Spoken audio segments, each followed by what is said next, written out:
விநாயகர் சதுர்த்தியை முன்னிட்டு சென்னையில் பல இடங்களில் பிள்ளையார் சிலை வச்சுருந்தாங்க. அதில் பெஸ்ட்டாக என் கண்ணில் பட்டது இந்த சிலை தான். காரணம், பேக்ரவுண்டில் ஒரு மலை, அதில் ஒரு அருவி, இது மாதிரி செட்டப் பண்ணியிருந்தாங்க.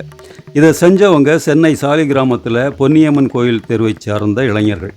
ஊர் மக்கள் சப்போர்ட்டில் தான் இதை செஞ்சுருக்காங்க. விநாயகர் சிலைக்கு மட்டும் 20,000 ரூபா ஆச்சுன்னு சொன்னாங்க.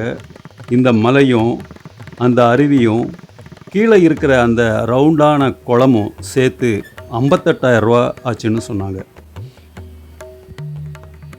இது மாதிரி விசேஷங்கள் மூலமாக பல பேருக்கு வேலை வாய்ப்பு கிடைக்குதுங்கிறது தான் இதில் ஒரு பெரிய விஷயம்.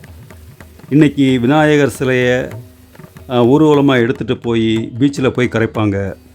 வேனுக்கு ஒரு 4,000 ரூபா ஆகும்னு சொன்னாங்க. மற்றபடி சின்ன சின்ன செலவுகள் இருக்கத்தான் செய்யும். இந்த இளைஞர்கள் இது போக அன்னதானம் மாதிரி பல நல்ல காரியங்களும் பண்ணுறாங்க.